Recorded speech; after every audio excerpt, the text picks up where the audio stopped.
Okay, so for amalgam setup, it is pretty similar to composite setup, all right? We just don't need anything for actually bonding a composite restoration to a tooth. So we don't need the bond or the etch or any of that stuff. We don't need the light cure, the composite, all right? So you'll see over here, we still have our anesthetic setup. We still have our entire restorative cassette. Thank you. We still have our articulating paper with our articulating holder. We still have wooden wedges, liner, desensitizer, or liner if you need, a dap and dish, floss, 2x2s, cheek protector, cotton rolls, all right? Then we still have our saliva ejector, our HVE, our air water tip over here.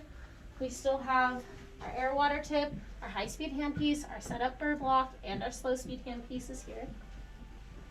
Okay, so what's going to be different is that we're going to have the amalgam setup here. So this is an amalgamator or a titurator or a shaker. People call it a lot of different things. Basically all it does is it holds the amalgam capsule in these two little arms.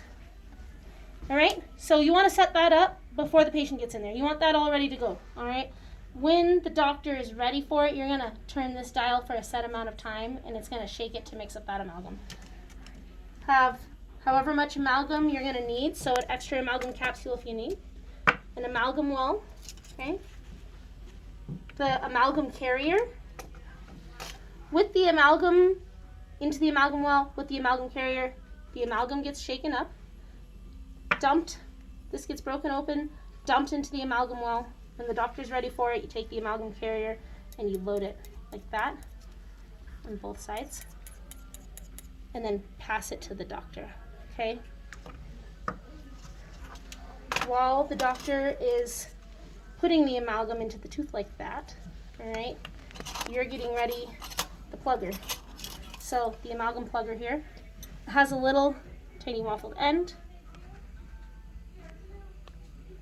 I don't know if you can see it, probably not. It's flat and it's waffled. No.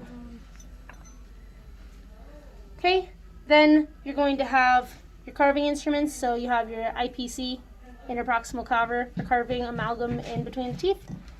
Your discoid cleoid, all right, for carving amalgam occlusally. Okay. And then instead of a matrix band, you're going to have your Tafelmeyer and your either universal matrix band, which just looks like a V, or your dolly matrix band, which has two little bumps like that. Okay, that's it. Pretty simple, all right? Not a whole lot of extra stuff, but once again, put these on a list. Keep it somewhere handy. That way you don't forget them.